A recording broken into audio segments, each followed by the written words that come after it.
Wait a minute. We are live.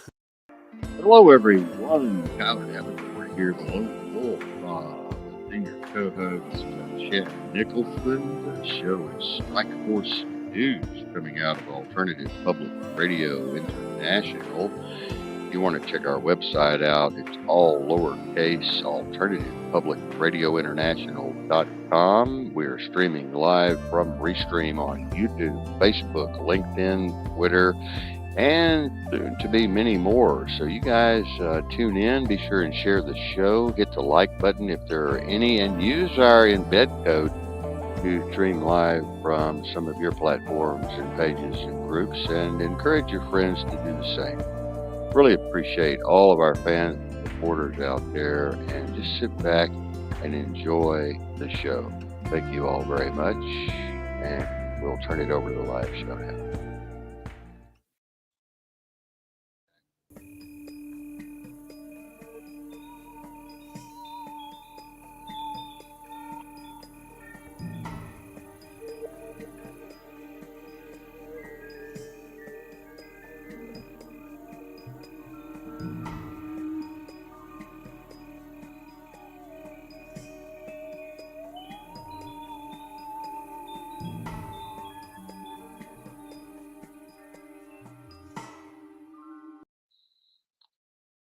Well, that looked like something right out of Orson Welles. The aliens have landed on the White House lawn. I tell you what, yeah, I love to play that little UAV UFO piece before we start the show. Welcome everybody to the show tonight.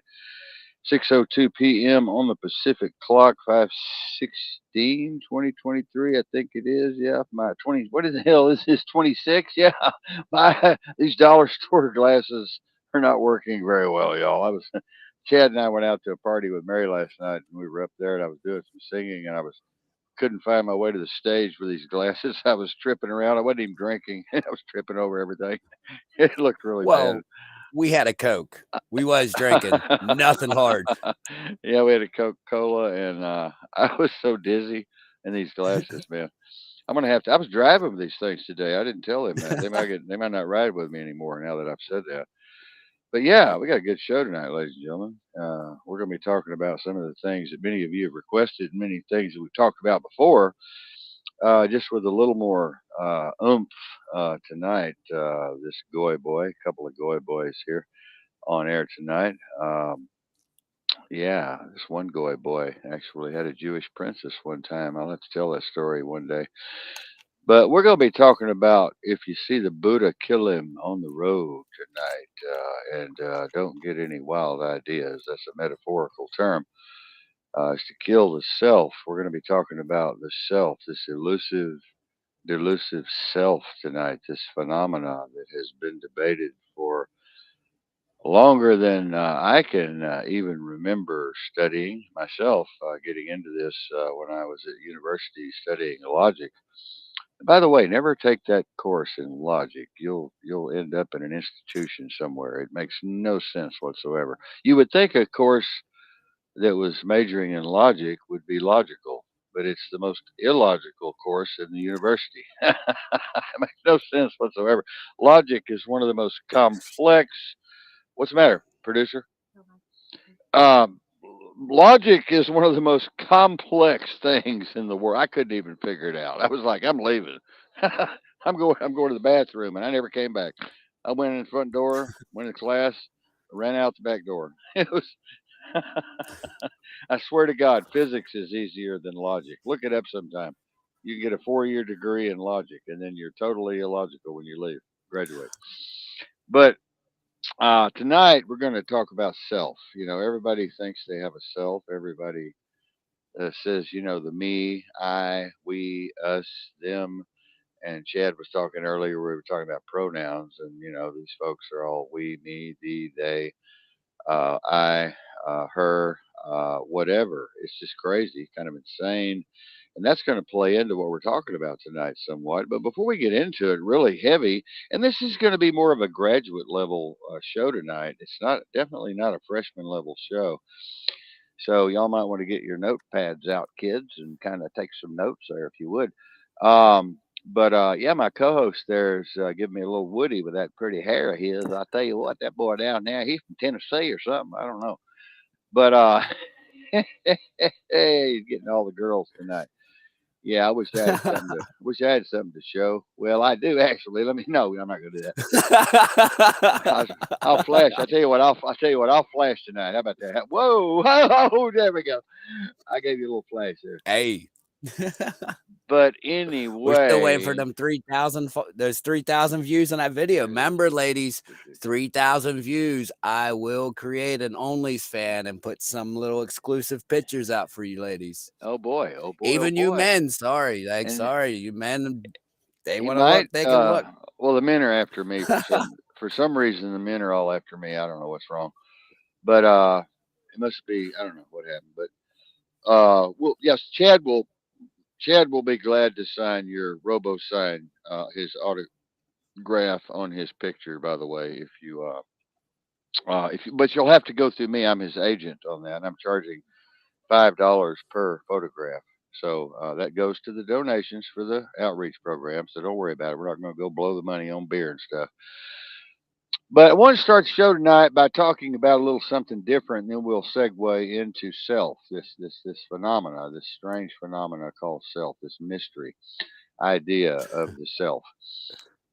And there's this huge story that hasn't been told yet to mankind, and we deserve to get the story out to everybody. And I really want to get the story out to everybody. As many years as I've studied, a lot of people on this planet are unfortunately because they're here because they've been victims of the religious system and are waiting to die so they can live forever. Now I don't know if that makes a whole lot of sense to y'all. Some of you it does, some of you it doesn't, but to me, it really just never did make any damn sense. Even when I was a Baptist, and I grew up a Baptist, and I thought, die to live forever? No, I don't know. I don't want to live forever. I don't want to live forever. Y'all know me. All my fans out there, they know that I'm a nihilist pretty much and an anarchist and in a good kind of way. And I just want to die. And I was actually having a chat with my senior co-host, and he said he just wants to die too. He don't want to float around somewhere singing or playing a harp for somebody or something, or singing hymns or whatever they do up there. I don't know, but it just doesn't make any logical sense. If you, oh, there we are back to that damn logic. It doesn't make any reasonable sense to die and then go floating around somewhere. I mean, what is that all about? I'm thinking that seems like hell to me.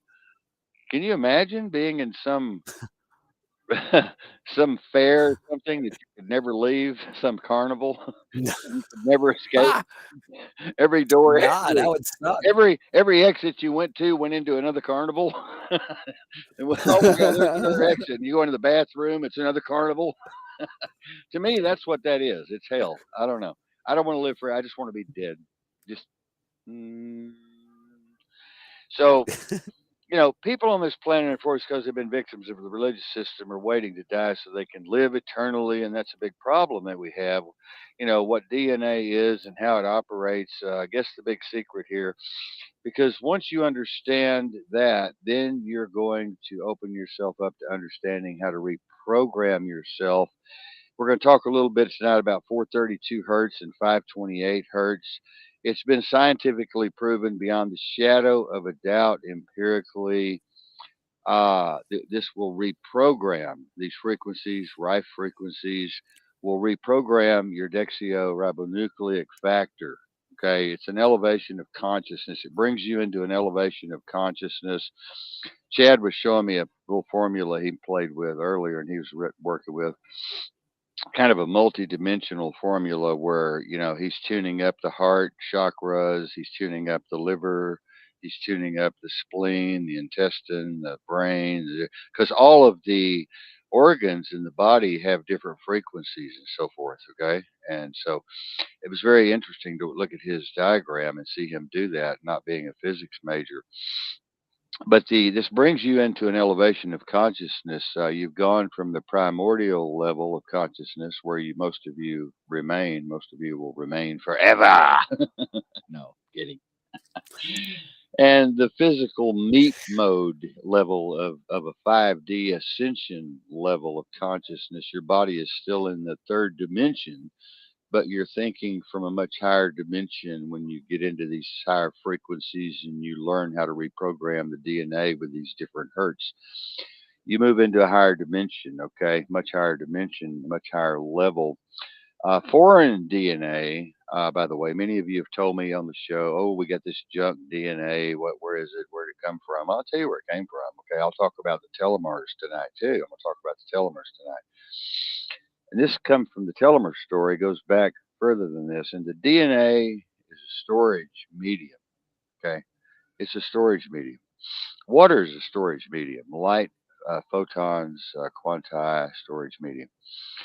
DNA is a storage medium. In other words, it's the hard drive. This is peer reviewed evidence, ladies. Peer reviewed science. Okay, by the way, guys. 1 gram of DNA, okay, 1 gram of DNA, which is enough to put a little tiny drop on the tip of your finger. Okay, you want to hear this? Get your pens and papers. You want to record this. Can store, okay, 1 gram of DNA, which is enough to put on the tip of your finger, can store 700 terabytes of data, zeros and ones, okay? To make your phone work and make your computer work, zeros and one bits of data, right? Zeros and ones can be stored on DNA.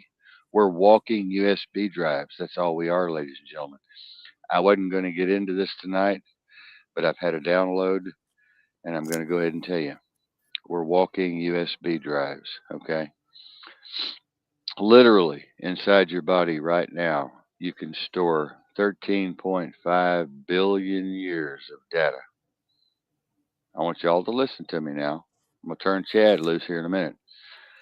You can, in your body right now, okay? In your body right now. Now, Chad and I talked about the billions of atoms in your body last night and how you change every 7 years, you grow new cells. And we've talked about all these different renewal paradigms and renewal methodologies in your DNA right now, okay, this USB drive that you're walking around with, you're storing 13.5 billion years of data, which has been called the Akashic Records, okay?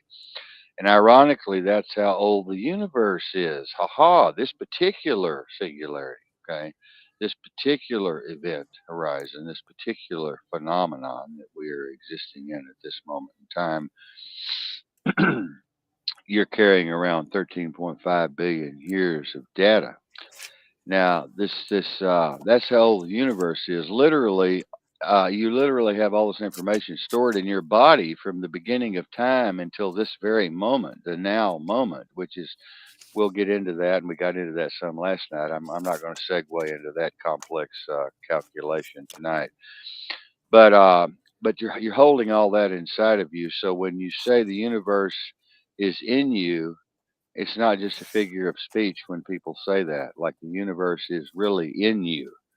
It's really in you. All of it is in you, okay? Everything that was here from the very beginning of the beginning of the beginning is here right now. Nothing's been added, nothing's been removed due to the law of what? Anybody want to comment in the comment section?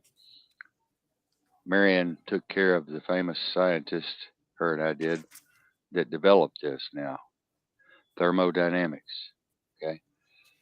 Due to the law of thermodynamics, energy cannot be disordered, going to be transformed. Okay. It can only be transformed. It cannot be destroyed. Okay. Or disordered. It can only be transformed into another computational sequence of perfection. Okay. So, in this particular form, at this particular moment, but all of the information in your DNA will go back. If you had a capability of decoding, it will allow you to find this out, okay? This is why some of you here know I talk a lot about the Anunnaki. I talk a lot about the Atlantean beings that came here in the distant past, which was in the now, and genetically modified the existing um, hominage. Okay, they didn't create people; they modified people.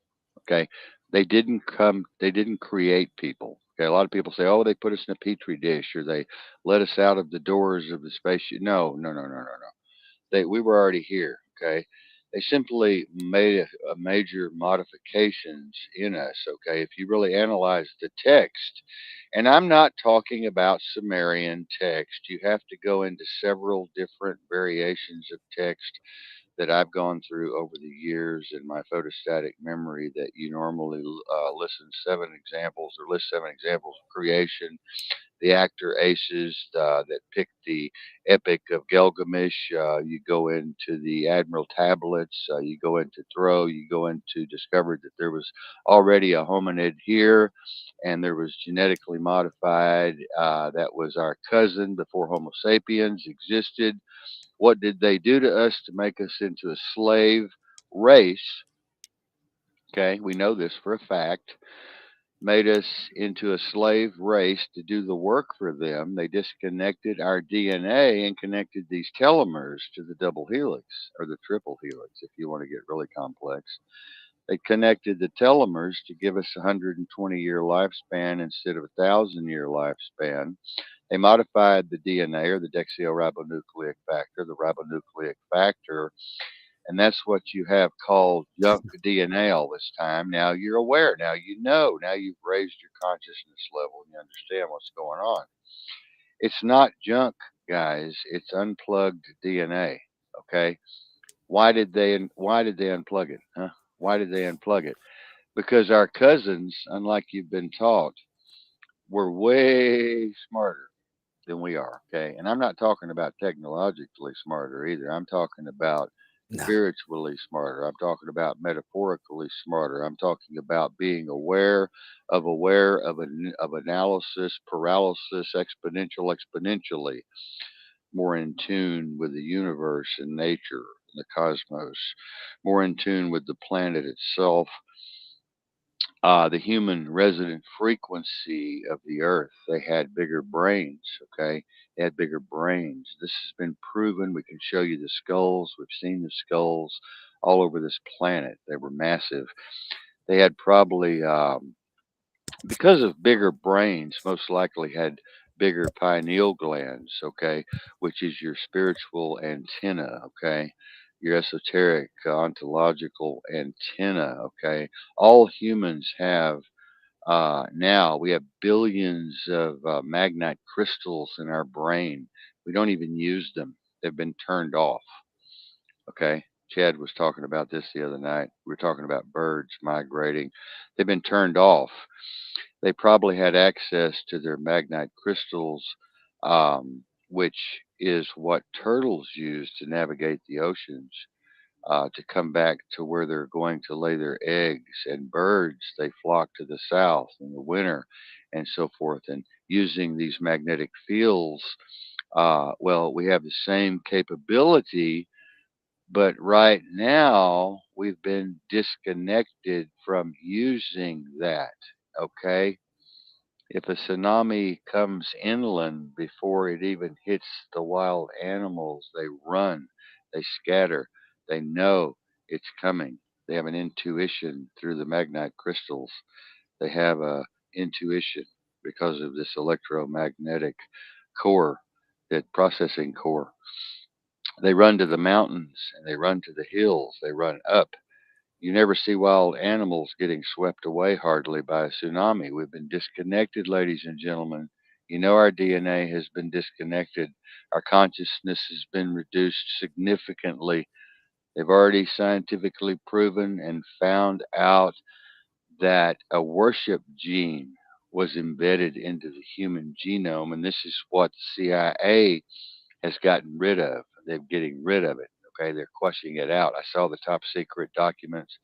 I heard the top secret talk that was given by the Central Intelligence Agency. Bill Gates was present at this meeting, along with some other high level intelligence agents. They killed this gene, this God gene. They killed it. Okay, this is why religion is decreasing in popularity. Okay, this is why God is decreasing in popularity. This is why people are questioning religion. which they should be, thank goodness. And they don't know why they did it. I don't know why they did it, but they can tell you that it was around 200,000 years ago. We can predict that perfectly.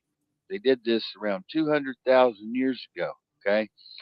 The same time that they discovered that chromosome number 2 in the human body was taken out and fused together, and two telomere caps. Here we go. Here we go. Two telomere caps were put on each end. Again, this is something done in the laboratory, admitted by mainstream, proved by mainstream science, but they can't figure out who did it. They can only tell you that it was done around 200,000 years ago. But what do the tablets say 200,000 years ago is when they first genetically modified the existing hominoid on this planet, and these tablets predate any Zechariah systems or translations. Zechariah Sitchin, I want to clear this up real quick before I even proceed, okay? Zechariah Sitchin never translated the Sumerian tablets, ladies and gentlemen. I know it's going to shock you. Some of you are going to fall, my graduate students are going to fall out of their chair. Never touched the Sumerian tablets. It's a hoax. It's one of the biggest hoaxes in scientific history. He's one of the greatest researchers in the history of this planet because what he did was he took pre existing translated information from the Akashic record, both transcendentally and metaphorically and ontologically, and he painted a picture for us based off the translations that already existed, and he wrote books about it. He never translated the Sumerian tablets. The Sumerian tablets were translated in some cases 100 years before he was even born, and we don't even know how that happened. That was back in the 1800s. That the Sumerian tablets, the ones that have the information about these beings, these entities coming here and so forth, and genetically modifying people, the Ultra Ossus epic, and the Anumra Kalish were translated before he was even born. So he never translated. He just painted a picture. He tried to pull together information from the tablets of the Bhagavad Gita, the non Kamara scripts, the Emerald tablets, and he tried to paint a picture as to what he thought happened in the ancient past. He was 1,000% accurate, probably not who is nobody's going to be 100% accurate on anything, right? But they put together, we're all researching this, okay? We're all searching for answers. Everybody's searching for answers and information. But just to clear that up, because I got to get rid of, debunk that lie that floats around everywhere that we shouldn't listen to anything that the Sumerian tablets, you know, have to say, because they were only translated by Zechariah Sitchin. So you can get that out of your mind, and you can go ahead and take all that stuff to heart and read it and learn it. Okay, that's actually, that's a lie. What does it have to do with DNA? Well, if you look into the Tower of Babel incident, what happened? It recorded in the Bible, but the Bible copied it directly from where the Sumerian tablets, which predate the Bible by 6,000 years. Ironically, if you look what the majority of religious people that believe in that book, they only think the earth is 6,000 years old. Okay. They only think the earth is 6,000 years old. What's wrong with these people?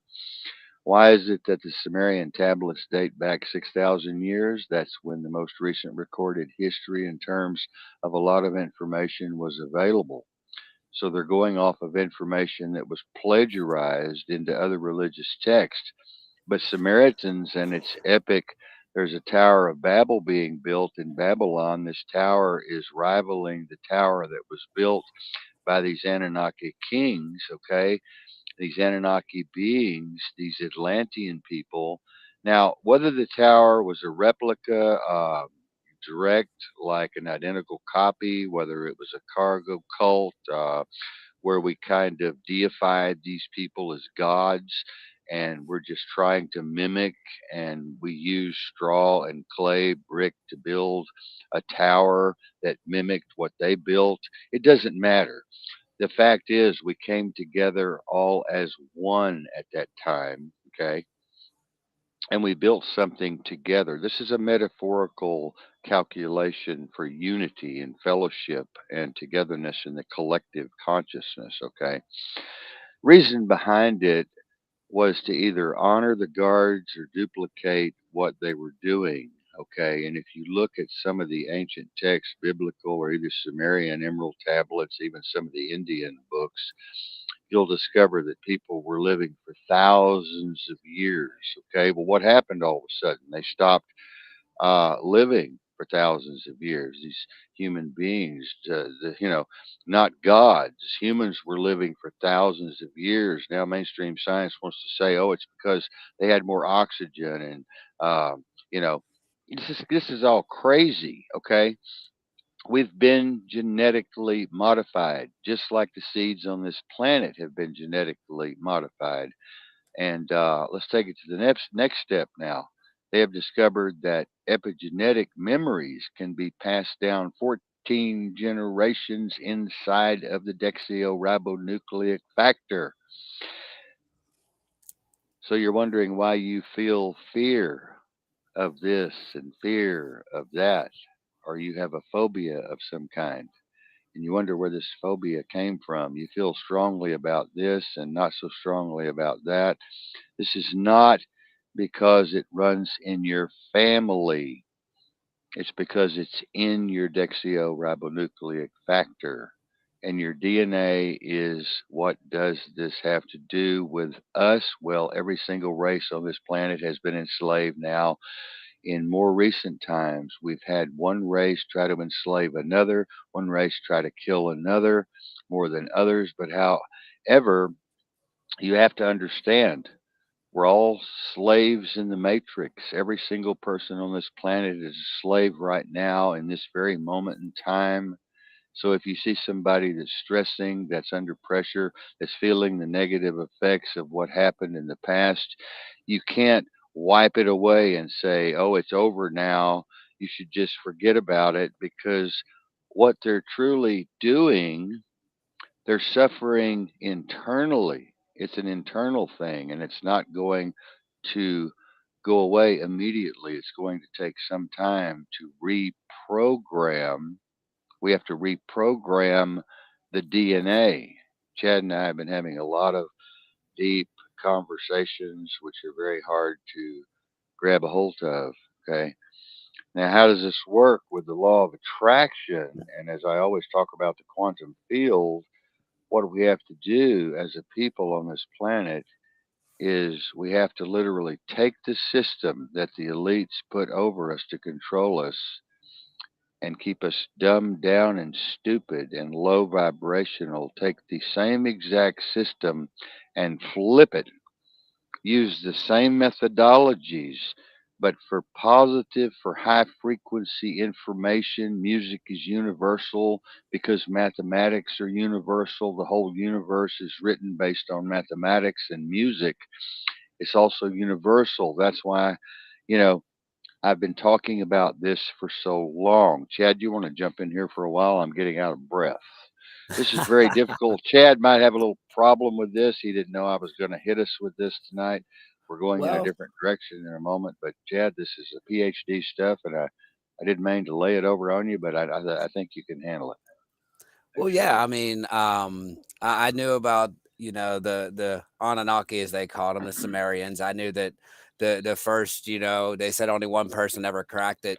That's ridiculous because, as you said, I followed the Emerald Tablets of Thoth very well, and I understood what they were. And they talk about the sky people, like all religion, everything they talk about is sky people. Even the angels, that come down are sky people. Them saying from heavens, coming from the heavens, is coming from the skies.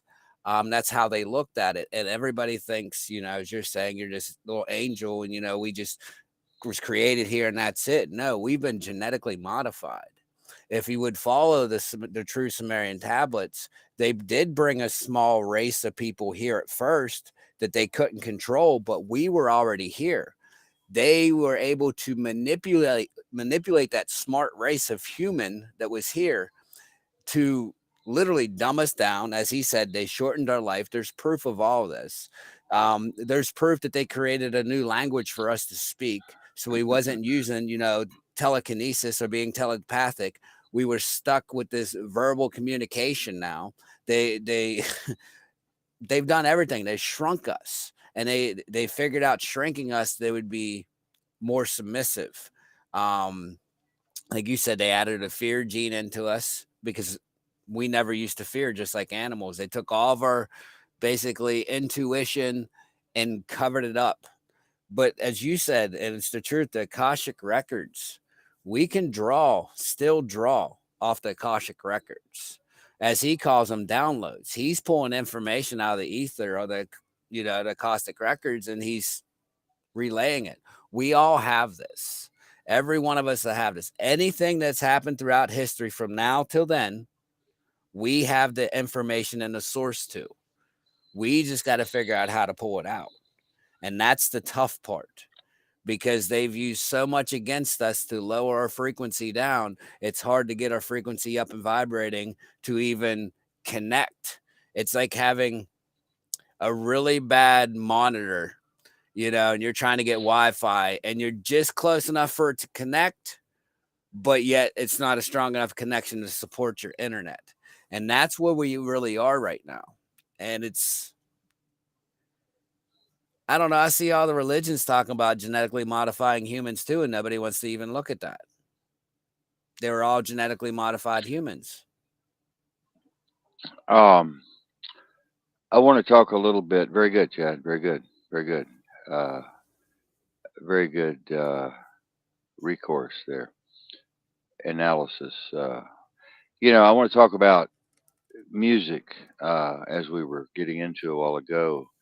I study and we have a page where we're really working hard trying to get a lot of encoded music at 432 hertz and 528 hertz because the music on your radio and all of these other frequencies that are really out of sync are encoded at 440 hertz. Okay, very scientifically proven, extremely dangerous and detrimental to your DNA. Why do they do 440 hertz, knowing that it's going to be detrimental and dangerous to your DNA? Because they want to keep you in a weakened state. Because when people come together, people that understand who they are, people that understand how much power is inside of them, will not allow this to happen, okay? They will take control of this planet, becoming loving people again, becoming conscious of consciousness and aware of awareness, loving beings again, love one another, help one another, and so forth. And they have to keep us in a state of weakness and of sickness and of depression and stress and drama and confusion. When your DNA is weak, you become what you become, sick. So all of the music that I suggest you listen to is at 432 hertz and 528 hertz. And guess what's going to happen? People are going to start copying us and following suit on this channel, and it's going to become like an epidemic in a positive way. So that we've got to start the process there, programming on TV. That's why I get involved in all of the positive shows that I do. That's why I'm changing a lot of my narrative. And we're thinking about documentaries. Chad and I are thinking about some other projects, even a movie made for Netflix that I'm writing, that I've already written, actually. I want to get the kids involved in this. Everybody needs to be woken up to all of this information that we're transmitting tonight. I have strong affirmations. You can look them up. We have a page over there, shamans and yogis. We'll be putting that out on all of our different programs. and you can open up forbidden knowledge, and you can go in there and look at some of the things on forbidden knowledge and see where the scientific sources are for what I'm getting my information, besides what I've already studied for 25 years, full of affirmations. Affirmations are powerful, affirmations are wonderful. Okay, but the music compositions are unbelievable. The chants, the Mari Mara Boy, the chants are unbelievably powerful and healing, and will put you into a higher state of vibration and a higher state of consciousness and a higher state of awareness. Okay, um, it's going to reprogram you. It's scientifically proven also that saying positive affirmations will literally program your DNA. And guess what happens when you begin to do that? You begin to think positively. You begin to think more intelligently and more intuitively. You begin to act positively. Your visualizations become manifestations. Now you're reprogramming yourself, and now you have the offspring. It may not be just this instantaneous thing there that everybody's just reprogramming theirself and becoming awake. It takes time, it takes practice, okay? We're all in another dimension. We're all coming from different realities and different corners and different perspectives and different angular momentum calculative masses and volume and trajectories, okay? It's possible. What I'm trying to tell you is more than likely we're probably going to have to go in a step by step realistic process and do more of these shows to get you all really interested in understanding and driving down this smooth highway, okay? You know, and a lot of people will be going down this smooth highway, and then some little something happens, and bang, it's like being cut off in traffic, and you freak out and flip the finger to somebody, and you've lost the frequency at that point in time, and you've just been thrown off course. And this happens to all of you. I told Chad this. We were having a conversation about this yesterday. How easy it is to get thrown off course of your destination because of all the years and years and years of your negative, stupid, imbecilic, clueless, moronic, retarded input, processing, misinformation, disinformation, propaganda, all of the mind control technology, the genetically modified organisms, the fluoride and poisons and toxins in the water, the aborted fetal tissue that you're eating in all of your food and your kids are eating in all of your food. You've all become cannibals. And so you need to understand all of this. Look the patents up on the cannibalism. Look up all this stuff. It's all real. Chad? You want to put some input on this? Back to that cannibalism. Yeah, that's horrible, man. Like that's still like just boggles my mind. Like I've been digging more into it since last night. How many products this is actually in? It's in more than I thought it was. Like I was actually astonished when I was actually digging into it. And to think that like almost 80% of everything I consume like on a normal day basis pretty much has it all in there. That's the sad part. I don't know. I don't know what we're gonna do. Um, only thing I can say is, we need to start healing ourselves, like he said, through our frequencies. I've been working on the frequencies on hertz, trying to do tuning with the body's resonance.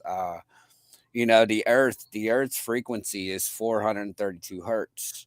That's what the Earth's frequency is. That's what our frequency is. We get the frequency from the Earth like that. And like he said in the music at 440, that's a distortion. If you know anything about looking at sound and turning it into geometric shapes through water or sand, that 432 hertz will make a perfect geometrical shape. It's beautiful, perfect. But if you just move it up to 440, it can't even gain a phase of anything, which they've learned through the William Rice what frequencies they need to literally pinpoint our DNA to distort it.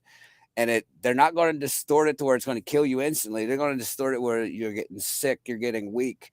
They're going to make money off you. You're going to be more submissive. And this is what they've all done. This is insanity. It's the only way I can explain it. It's pure insanity. I want to say hi to Jimmy and his wife if they're listening. I want to say, hey guys, hey neighbors, we love you guys a lot out there, and I hope you're enjoying the show. All of you who are listening tonight from around the world, I hope you're enjoying the show. We're streaming on many pages and platforms and groups and other places. And we're moving to OBS in a while, and we'll be streaming on even more platforms. We're also taking on a commercial contract. We'll be talking a little bit more about going live from this venue that we're going to be doing a music venue. It's going to be very exciting going live there. Marion and I are getting ready to reopen our public relations and marketing agency and help some of you with your search engine optimization, your keywords and tag words and backlinks and affiliate marketing methodologies, and teach you how to rise a little bit in that RSS feed. And, Google's always trying to tear you down. The crawlers and bots are always coming in, pushing you down, down, down, down, down. We teach you how to go back up, up, up, up, up. It's a fight, constant battle to try to stay out there where people can see you. I have people tell me, oh, Kyler, you only have 14,000 friends. What's wrong with you? You're a talk show host. Yeah, you know, those are real friends. You've got 32,000 friends and only five of them are real. So it's people don't understand this illusion that we're living in today. You know what I mean? I know what I'm doing. Okay. I built the algorithm. I understand the algorithm. I understand the calculations. Okay. These other people don't. They're just doing it the conventional way. And the conventional way will never make you wealthy. It will never make you successful. It will never bring you from point A to point B to point C. You will always remain stuck and trapped in that conventional thinking. I'm going to say it again. Whatever you vividly imagine, ardently desire, and enthusiastically act upon will come to pass. Now we're going to segue into this paradigm, this interesting conversation about self. And I'm sure Chad will bring some humor into this concerning the pronouns here in a minute. Self, self is the most complex issue. It's the most complex conversation. It's the most complex and impossible debate.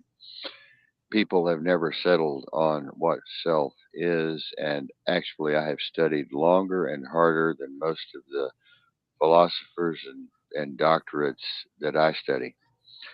And these people are confused.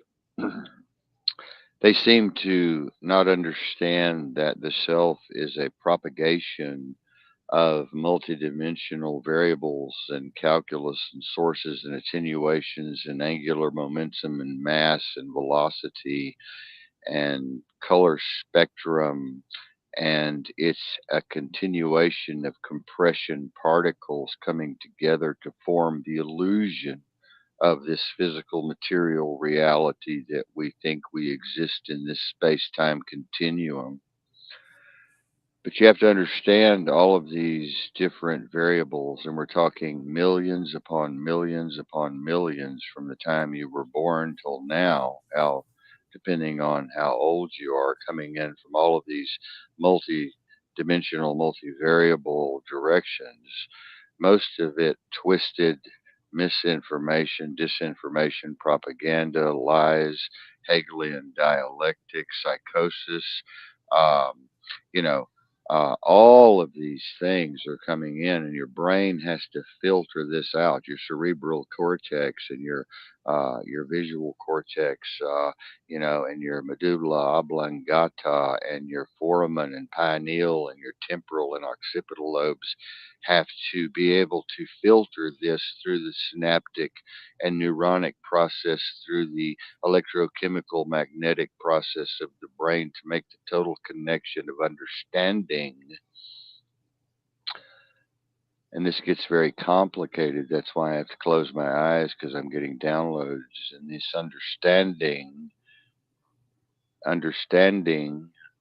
is really a misappropriated word, because you have to be able to take and step back and look at all of the trash that's been thrown into the garbage bin that you're existing in. And you have to be able to pull yourself out of that, all of that garbage that you're living in, whether it's your house is garbage, your yard is garbage, your life is garbage, your relationship is garbage. You're having a garbage relationship with your dog or your kids or your neighbors or your community. You're going to prison, you're on parole, you're going to jail, you're drunk, you're fucked up, you're stoned. You got that's all garbage bin. It's just a big garbage bin that you're living in. You might as well just go move into the sewer. And the whole point of all that we're talking about tonight is being able to extract yourself. Like I used to make extractions when I was a special ops contractor. I would go in and extract someone from a dangerous situation with all of these enemies trying to kill me.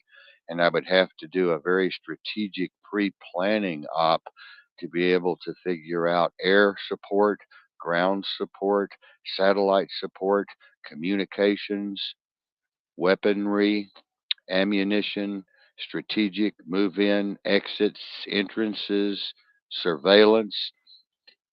It's the same thing you're doing with yourself while you're building yourself up and out of this garbage bin. I want to call it a garbage bin tonight. So all of you would see this big trash dump. Most of you have been to a trash dump. And unfortunately, but not apologetically, that's where most of you live right now. You live in a trash dump. And this is why you're not harmonious. This is why you're not synchronized and balanced and intuitive and discerning. This is why you have no awareness of the awareness.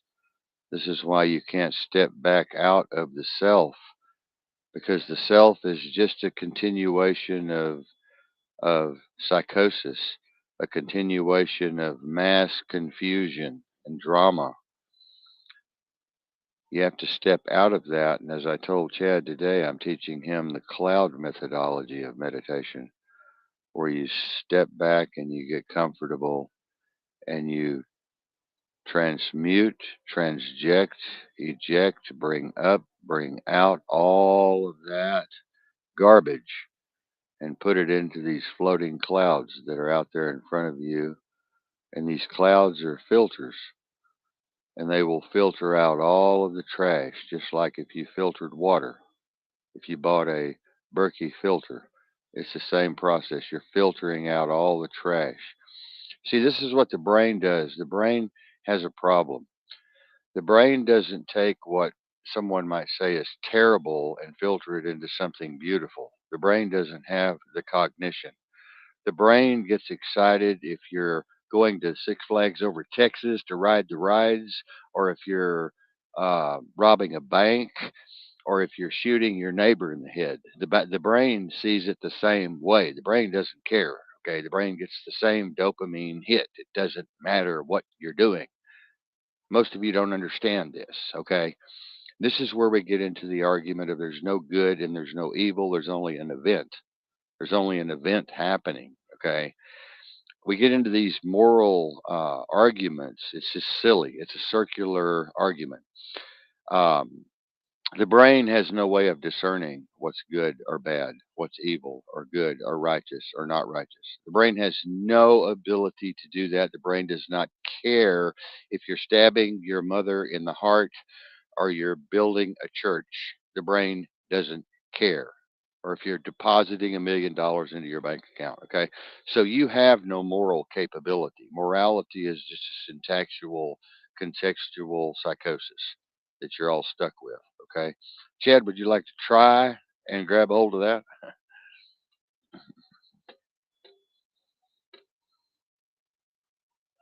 I can't hear you. All right, how about now? Yeah. Okay. Yeah, it's a tough one to get, man. This is where I'm at. Like this is my level where you got me at right now, contemplating all this. Yeah, like evil is you could have the like you was explaining to me, you could have somebody that's the nicest, caring, most generous person ever. All of a sudden, snap, go out of reality, as they call it, harm somebody, pop back into normal reality. Now, is that person the same person, or was like you said, it's an event? You know, morals is widely mis how can we put that? Is so based on an individual's perspective than anything, because what you think's okay here, like in the United States, oh, you don't eat horses, that's a bad thing. Like I said, overseas, it's normal everyday thing. It's they say it's morally wrong to eat animals here, like the horse here, but over there they say it's okay. Morals is it's a weird belief system. Morality is a conjectural, subjective delusion. Yeah, just like people say it's wrong to murder, but if you kill somebody because you was defending something, the murder's okay. This is what I'm saying. Like it's everybody's different perspective. It's so twisted, so wrong, double backed, Well, controversial. Alice Crowley, Aleister Crowley summed it all up in 4 words: "Doest thou wilt, doest thou wilt." Now, I want you to give me some feedback on that. That's very complex. That's very Yeah, I complex. do remember Aleister Crowley saying that, and everybody calls him out to be a Satanist, but it ain't even true. Um, No, it ain't. but what he's saying there is, it's going to happen. It's going to happen. This is how I interpret it. Um, just like me, I try to do what I think should be right, or what I think I want to do. And then that's what it is. Like, if you want to go and get a whole bunch of cocaine and get some hookers, go do it. You know what I mean? That's you. You want to go and get like 10 pounds of crack and smoke your brain like completely gone. Go do it. To each their own. And nobody even knows what that saying right there means. To each their own is pretty much the same as do as thy will. It's telling you not to hold yourself back, what I see it as. That's the only way I can interpret that saying. But I know it's deep, way deeper than that. I know damn well it is. Yeah, it is. Yeah, it is. It is. It is. Doest thou wilt doesn't mean go out and do whatever you want. Doest thou wilt is a metaphorical philosophy of the universe does not operate on a plane of good or evil. It doesn't operate on a perception of, oh, look at that, oh my God, or look at that, wow, that's so sweet. The universe, the brain, everything's connected, right? Every atom is connected to every other atom in the universe. You cannot escape being connected to your pantyhose or your TV set or the person next door or the little kid running down the street or the swing set in the churchyard. It's all the same thing. It's all the same thing. It's just manifesting in a different way of perception through color, attenuation, spectral changes, rhythmic changes, voice attenuation, and rhythm and volume and mass and trajectory and angular momentum and weight. And then the calculations of that with sine, cosine, with all of the different calculations we do in physics, but people don't look at things that way, so they end up in this materialistic prison. Okay, this materialistic psychotic prison of labels and judgments, and that person's a rapist. Oh my God, they're moving into the neighborhood. That person robbed a bank. They'll probably rob us. That person robbed a store 10 years ago. They're a robber. That person, that. This is just insanity. This is insanity.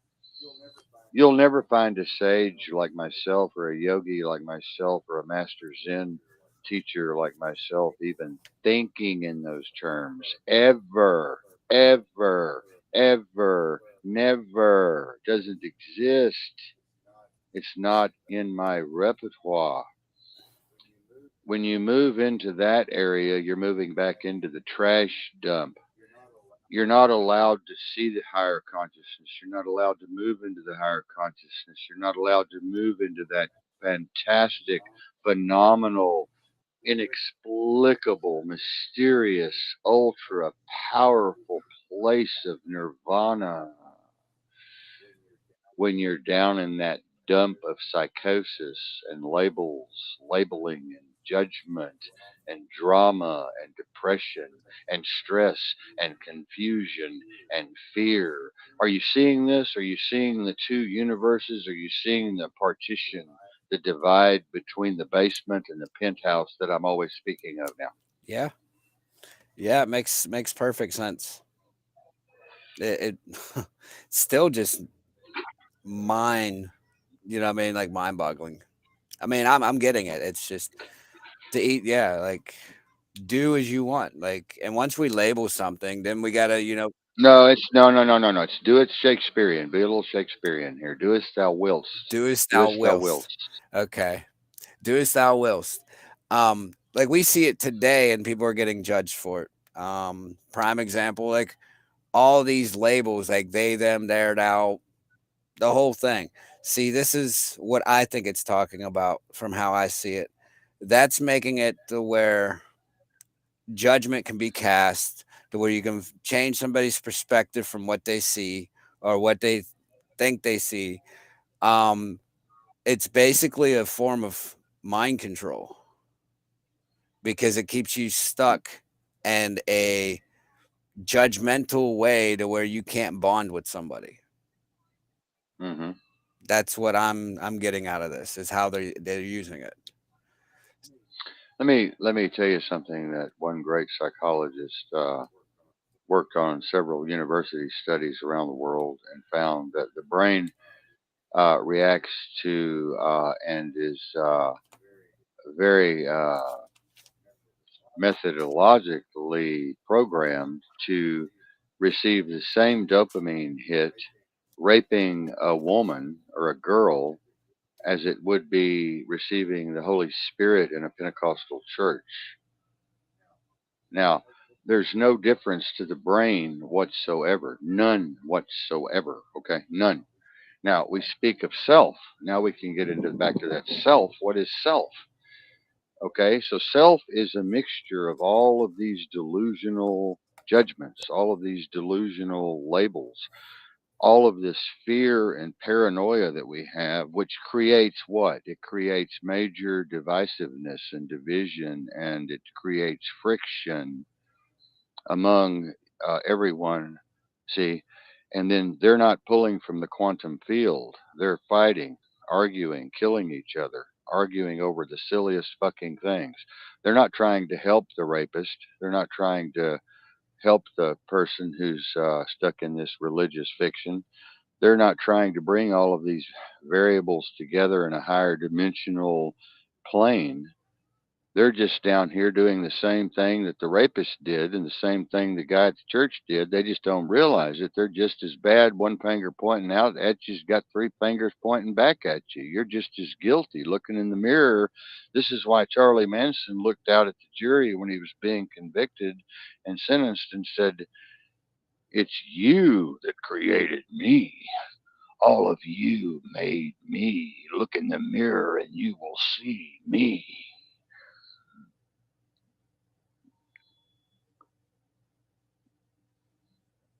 Now that's profound. That's profound.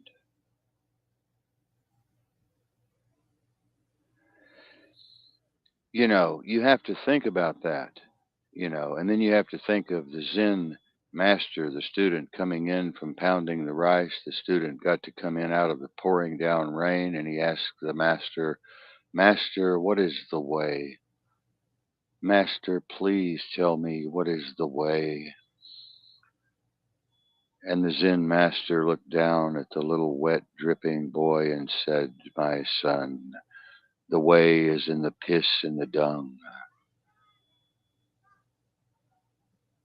Now, I gave you that cone the other night, and you still haven't figured it out, have you?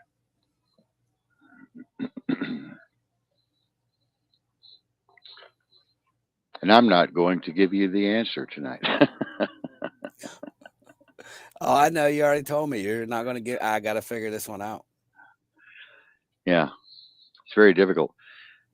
But this whole idea of self has been called subconscious, it's been called objective, it's been called magic, it's been called soul, it's been called spirit, it's been called mystical, it's been called power, special power, ultra power, insight, intuition. Self has been misappropriated and mistermed and misdefined for probably a few thousand years now. People just don't get it, that what we talked about a while ago that I hope everybody took notes, that the self is made up of a million variables, and that's putting it lightly. That's the tip of the iceberg. I mean, when you look at GPT-4 and you see 4 or 5 quadrillion bits of information coming in being processed per second, you can only imagine how stupid it is to think that the self is just one thing. People say, "Oh, look at me, look at me, look at me." They should be saying, "Look at all of this stuff that just look at all of this compressive energy that's coming in and creating this illusion of my physical material reality that doesn't exist because I'm 99.999% empty space. Everything around me is 99.999% empty space. We don't even understand the atom. We don't even understand the cell. We don't even understand the photon or the proton that carries the information from the sun for photosynthesis for our agricultural, nutritional needs. We don't even understand the common cold. We used the atom and we smashed it to create the Hiroshima bomb that killed millions of people, yet we have no idea what the atom does. We have no idea where it came from. We have no idea how it travels beyond the speed of light and travels to multi worlds and multi dimensions, but yet we smashed. Look what we did with Hiroshima. We have all these things and these little hypotheses going on and these little theories happening here and there, and these ideas and concepts happening here and there. And this is why I told you the other day it's not good to be a know it all. People will think you're an idiot.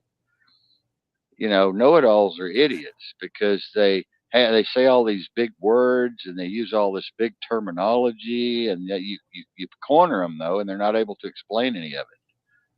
And I am, and this is why people come to this channel, is because I don't just use all this big terminology and speed through it and try to get everybody hypnotized and get out of it. So they'll say, "Oh, he's so smart. Oh, he said multidimensionalism. He said sternocleidomastoid. He said ventricular fibrillation and supraventricular tachycardia. Oh my God, he must be a doctor." See, that's what people do that play games. They want to hypnotize you. You know what I mean? They want you to be hypnotized by their pseudo intelligence. They want to impress you. See, I didn't come to impress you or impress any of the people here in chat. I came to express my energy, drawing from the quantum field regeneratively and then recycling out as we do in Zen, as we do in Tai Chi,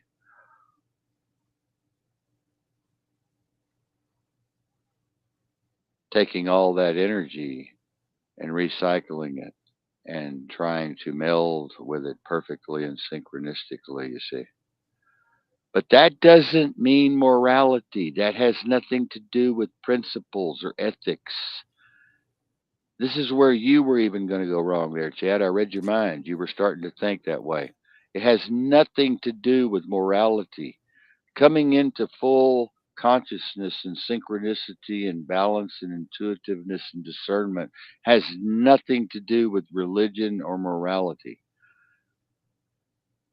It has to do with depth comprehension of comprehension and a depth of understanding and awareness and consciousness of consciousness to the exponentially, you see? People don't impress. I like to what I want to listen to. Yeah, Marina's back with us. Thank you, Marina, for being here. We appreciate all of you that are here tonight on the other channels too. We love you very much. We thank the world of you guys and girls for being on our other platforms out there. Chad, we might want to remind them that we're over there on YouTube and Facebook, LinkedIn, Twitter, and so many other places that they throw me over the years. I don't even know. Marion's found me in places that I couldn't even imagine how we got there. So Chad and I are, we may be in Guam, we may be in South Vietnam, South Korea. I don't know. I don't know where we are, but Instagram, I know we're out there. minds.com, MeWe, Grab, Twitter, Tumblr, Spreaker, Facebook, YouTube, Blogger, Direct Me, Reverb Nation, LinkedIn, Twitter, D Line, Rumble, Flickr. We are everywhere, people. Yeah, it's Everywhere. amazing. Yeah, it's amazing.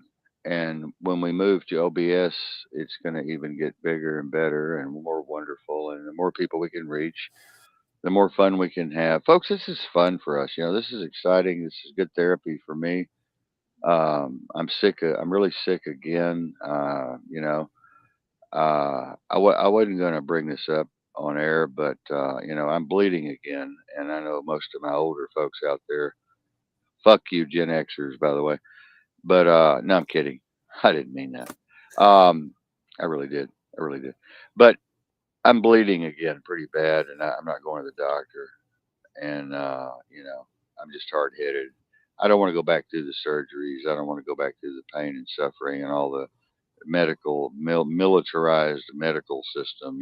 Our whole medical establishment now has been taken over and it's been militarized. The whole damn thing has been militarized. You can't trust your doctor. You can't trust nurses. You can't trust. When I go near a hospital or I go in a hospital, I feel like I'm in a horror movie. I feel like I've stepped into a science fiction movie. I just feel like I'm scared to death. And Chad knows I'm a bull. I'm a pit bull. He knows I've got a background in martial arts. I'm a killer, man. I'm a killer. I'm a born killer. I'm scared to death. I cry. Chad takes me near in a hospital. I'm crying. I'm holding his hand. I'm like, Chad, Chad, Chad, Chad. I'm scared to death these places because they'll lock your ass up. You know, And they'll lock your ass And up. like you're saying around here, you have to watch what you say because not only will they lock you up, they'll take you in and you'll never come back out. Like it's not what people think. You go into, oh, I'm sick, I need help. I think put you away for that. But if you say one wrong thing during the intake you will not getting out of this place. Like that's how they are, That's people. right.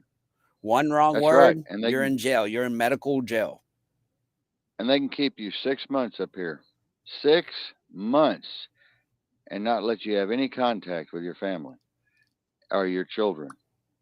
And it really pisses me off that this new medical law that Biden put on the desk there and put his pen to, turning this whole globe over to the World Health Organization. Now, ladies and gentlemen, I don't know if you understand the ramifications and consequences of this, but it's insane. It is totally insane.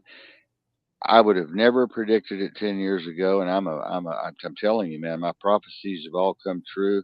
My predictions, I'm 100% right on, but I would have not got that one. They turned the whole damn thing over to the World Health Organization. And Chad and I both are like, what the hell? Ding dong. Gonna have to think about that one. I mean, we would have figured the World Economic Forum, yeah, they're powerful. And, the Trilateral Commission, oh, yeah, that might be possible. Oh, the Council on Foreign Relations, that might be possible. The World Health Yeah. Organization? You're like, what? Yeah. That was a definite It, curveball. It must have something to do with they're going to hit us with these deadly pathogens, and then the health police are going to be able to come out and put everybody on these buses and put them in camps. I mean, this is what came to me just now. It's going to be a medical thing. It's going to be, oh, you're dangerous, you're contagious. All the world come the health organization, police are coming in. That's what it is. That's what it is. What was It's that going to movie? be It's a gonna be like the movie national Outbreak. emergency. Yeah, yeah, yeah, That's yeah. and we know Um, medical lockdown's coming. I mean, you can see it. You know they're planning for it. Ever since they gave it to World WHO organization, you see they're planning for it. They're spending for it. They're building for it. Like Marita just, I didn't mean to interrupt you, Chad, but Marina just made a comment about, her going to the hospital. She'd have to be dying. And that's the way I feel. And I told Marion and Chad both, they know that if I have to go to the hospital, they're going to have to really coax me. Chad might have to even give me a left hook and knock me out to get me up there. Because last time I went, I got locked up for saying I'm a talk show host and I'm a geopolitical analyst and I'm a senior producer for talk radio. And they said, "Well, you're an investigator. I see here, also former special ops investigator. You've done a lot of operative work. Do you have anybody that you don't like?" And I said, "Well, I would like to harm. Do you have anybody you'd like to harm?" And I said, "Well, yeah, I'd like to see Bill Gates and Dr. Fauci get, what they got coming to them." And boy, I tell you what, 15, 20 minutes, I had four cops looking at me fully gunned and badged. I had two nurses standing in front of me with boluses of something to put me in a semi coma. I had a bed waiting for me in the lockup room, and I had Marion being ordered off the property. No trespassing, ma'am. You're going to have to leave now and turn that camera off now, or you will be arrested. And I'm talking, it went just haywire. I would love to see Chad in a situation like this. Chad, you're frozen. You're completely frozen. I don't know what happened. I really don't know what happened. You're completely frozen. This is really weird. See, they're not wanting us to talk about this at all. They're not wanting us to talk about this, Marina, at all tonight. Chad's frozen. I may I may he's going to call back in, I think. That's what he's going to do. But anyway, that's why they locked me up. Marion, help him. Producer, please. We need a producer in here. But Marina, that's why they locked me up. Marina, is I just simply said I would like to see Dr. Fauci and Bill Gates and some of those others who have been committing all of these crimes against humanity punished and stuff. And so there I go. I'm locked up now for a week in some steel. There's Chad in the studio. I'm locked up in this steel room. They take me over the weekend, keep me in the emergency room, in this little room all alone, feeding me cold food. I got a sheet over me. I'm scared to death. I'm terrified. I'm freaked out because I have claustrophobia really bad, and you're locked up in a place like that, as smart as I think I am sometimes and as educated as I should be and stuff, I was just terrified. I didn't know what to do. I felt like a small child that was lost in the mall from his parents. And I was like, oh my God, I can't see Marion. I've been with Marion over here 25 years. I love her so much. And I thought they're taking me away from her, you know? And I'm like, God, what is going on? I don't know what to do. I'm locked up. I don't like to be locked. Nobody likes to be locked up. Nobody likes to be told, sit down, stay there. We're going to chain you up. Um, and they were watching me through this window. They had this window, and everybody was watching me. I couldn't do anything. I couldn't move, do what I wanted, and I had to stay there the whole weekend alone. I wasn't able to see anyone. I was locked up alone. And then they put me in this cage car with this guy, and they transferred me to the behavioral health unit, you know, and you know, they put me over there, and the people were nice over there. They were really nice people. Okay, I have to admit they were really nice people, but that doesn't matter. I was still terrified, and they took me in this steel room, and they closed this steel door, and I had these cameras on me. I had a toilet that was out in the open, like at the penitentiary, and I'm shy. I don't even like for Marion to come in the bathroom when I'm in there sitting on the toilet. And this toilet's right out in the open, and you got a camera right there on you, and you got 15, 16 people in the office looking at you. And I couldn't even use the bathroom, you know. I was really just going crazy, Marina. I need a drink, Marina. You're right. I do. I need a drink. Somebody needs a drink. Maybe we all need a maybe we all need a drink, Marina. That's right. After this conversation, So, but you know what? Um, I'll tell y'all out there listening tonight. the only thing that got me out of there was Dr. Dickerson. Thank God for Dr. Dickerson, and thank God for my other clinician who knew me really well. He came in and said, oh my God, what are you doing here?" And I told him what happened, and he went, "Oh, no, no, no, no. This, no, this is not going to work. We're getting you out of here right now." And I go, "Well, they won't they don't believe who I am. They think I'm schizophrenic. They think I'm paranoid schizophrenic because I told them I was a talk show." He goes, I know who you are. I know what you are. I know. I have all your dossiers, buddy. I'm your clinician. I have all your top secret documents, except for the ones that you have to kill me. Yeah, if I had them, I don't have those. But he goes, "I'm getting you out of here." And he made them read the dossiers that Marianne brought. She had to bring all of my dossiers, all of my reports, all of my background, what I've done, who I am. I've been in newspapers all over the world, blah, blah, blah. She had to bring all this stuff. They wouldn't open. He had to make them open the damn envelope. It was a big manila envelope. They had hit it. The doctor, the doctor, psychiatrist, Dr. Dickerson, he had to make them open the damn thing and read it. And they read it, and they looked at all of this stuff, and they read through it, and all the people were going, I could see them in the office, and they, "Oh my God, oh my Oh my God, God.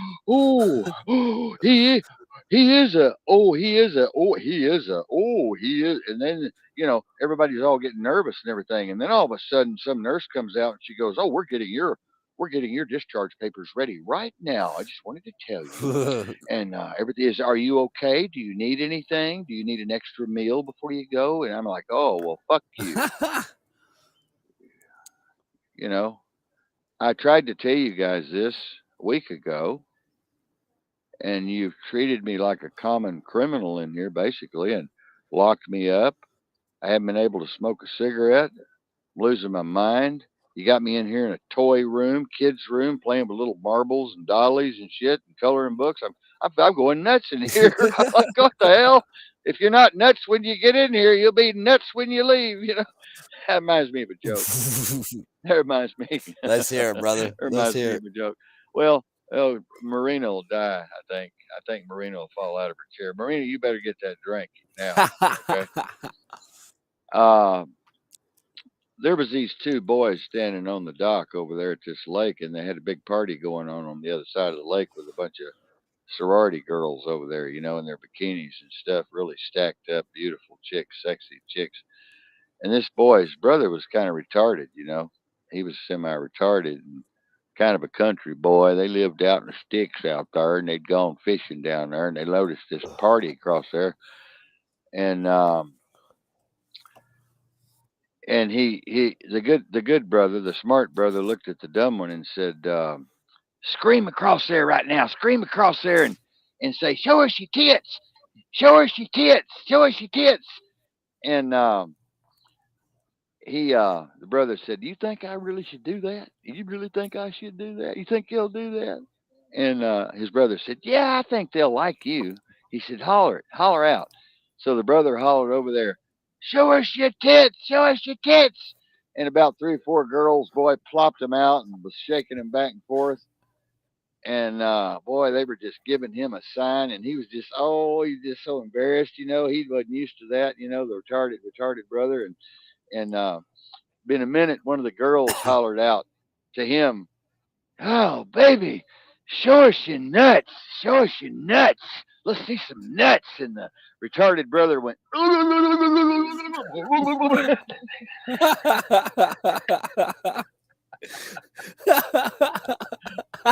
nuts. I'm nuts. I am nuts." Ooh, that's good. That's a good one.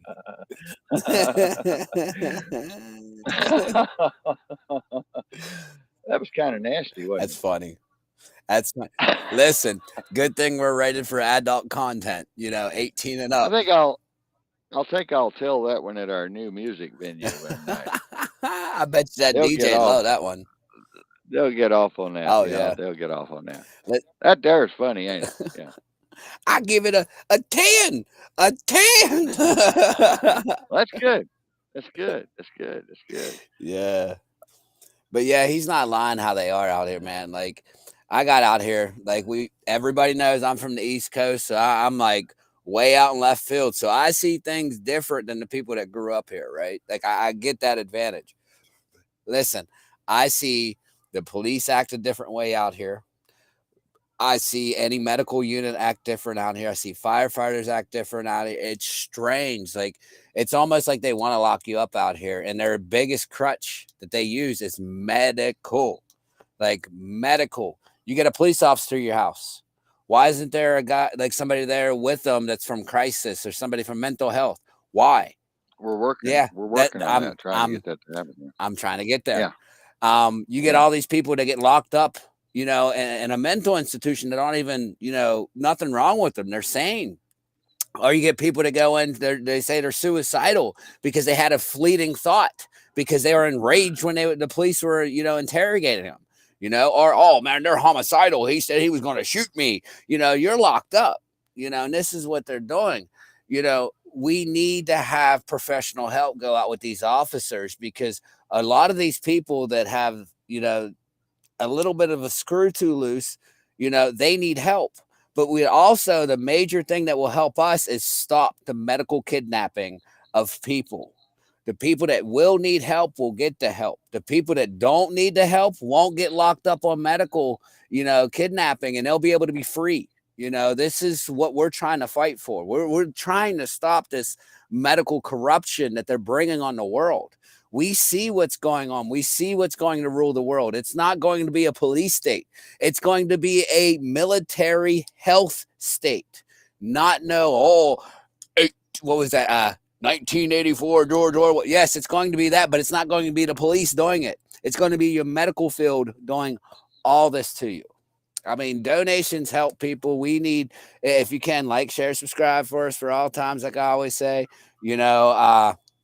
Money sign, all lowercase, Mary Pound 77. Donate to the organizations. Every little bit helps. I know it sounds funny. $1 a day keeps the boogeyman away, right? And that's what we're trying to fight at the end of the day. We're trying to keep this boogeyman away from everybody. We're trying to make it to where we can save some lives and help some lives because they really, everybody sees by now, the police don't care about you. The medical industry don't care about you. Why? Because they're governed. They're governed. They're the government's hand. We need the outside source like we are to stop it. You guys need the power of the citizens can be through us. That's the most amazing part about the whole thing. The power of us is from the citizens. We can be your voice. We can be the ones out there protecting. We can be them. I understand people aren't able to do it. I understand people aren't physically able or mentally strong enough to do it, but we are. We're willing to use our bodies, our minds, our energy, our time to invest in this so it gets done. We just need, a financial investment as well.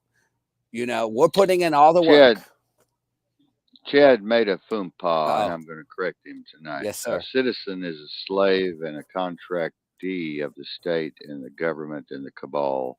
There is no such thing as a citizen. So you're an individual. He's talking about the Yes. individual, Sorry about that. the sovereign individual, blood, bone, and breath As individual, they call them, the sovereignty. standing standing on the land without interference from contracts and consents, and without being ruled by emotions and feelings and policy enforcers. You're not a citizen. That's a bad thing. And you're not a person. You're not a person or persona. You're an individual. You're an individual. You're a sovereign. You're not a state actor. You're not in their employment. Even though you have a driver's license and a social security card or identification for state, you still do not have to verbalize that you're under contract with them. The only people that they can enforce policy on or statute is anyone who's contracted with them. And the minute you speak to them, you're contracting with them. The minute you allow them, they ask you a question and you're answering, getting into a conversation with them, you're contracting with them. That's why I tell everyone never talk to the cops, never talk to CPS, never talk to any agent that comes to your door whatsoever. Never, ever, ever consent to anything, but be courteous, be respectful, be nice. Don't be belligerent. Just don't consent and don't run your mouth because you'll get yourself in trouble. Okay. Cops are trained. Okay. The reason they stop you is not because your tail lights out. It's not because you braked the wrong way or too quick, or it's not because you touched the yellow line. Does that make any sense to any of you? If it does, you're retarded. Okay. They're using that as a hook to pull you over and arrest you. Once those lights go on, you're under arrest, full arrest. Okay. Many people say, "Oh no, no, no, no, I'm just under." Oh no, they're just no. It's and the cops will come up to the window with a sovereign citizen or some idiot that's self-taught in the law or whatever, and they'll roll down the window this far and they'll say, "Officers, there's some emergency I can help you with." Nothing's ignorant people, stupid people. Damn. Well, you've already made the cop know that you're mentally retarded. Okay, at that point, he knows you're mentally retarded. Okay, is there some emergency that I can assist you with? Sir, it's a Anyway, traffic what stop, kind not of an emergency. Those lights shouldn't be any? on. Yeah, what an idiot! What idiots we have out there.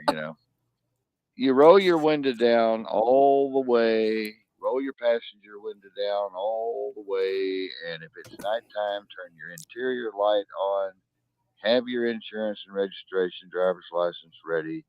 Hand it to the window very carefully when he asks you for it, not necessarily before.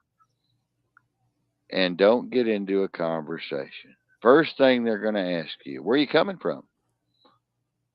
I don't answer those kind of questions, officer. Where are you going? I don't answer those kind of questions. Well, what are you doing? I don't answer any questions. I don't answer any questions at all. So don't try to get me into a contract with you. Don't try to get me into a conversation here, okay? And if he keeps pressing, call for a supervisor immediately. Call for a supervisor right now. They have to bring a supervisor unless they're dead, in a coma, in ICU, or they're off work and they're in Japan. Okay. Um, you're right, Marina. You're right. You're right. You're right. They're watching your body language constantly. They're watching your eyes. They're looking at your pupillary response. They're seeing if your eyes are bloodshot. They're seeing if there's anything in the car that they can get you on. They're seeing any little detail that they can pick out. They're wanting to get you out of the car. Now, you do not have to exit your car in practically every state unless they see a gun or a hand grenade or a bomb or a knife or something that's going to threaten them or something that's going to make them very, very suspicious. You do not have to exit the vehicle. Let them know this right away if they try that with you, okay? Now, if they just insist that you exit the vehicle or they're going to yank you through the window, just go ahead and let them yank you through the window, but make sure their body camera is on Make sure when they your do it. cell phone's on live streaming. Yeah. And some of you might want to go ahead and get out. That's fine. That's okay. Some of you might decide, well, this officer seems like he's not crazy. You know, he's not a pit bull. I'm going to go ahead and get out. When you get out, make sure you don't hit him in the leg or something with the door. They'll try that every time. Make sure so you want to back up a little so I can just ease out and make sure you know what you're doing and get out. He'll tell you now, he's going to tell you, step to the back of the car, please. Now, if he tells you to put your hands on the car, you're starting to get in deep trouble here. You're starting to get in really deep trouble. You're with an officer that's a pit bull.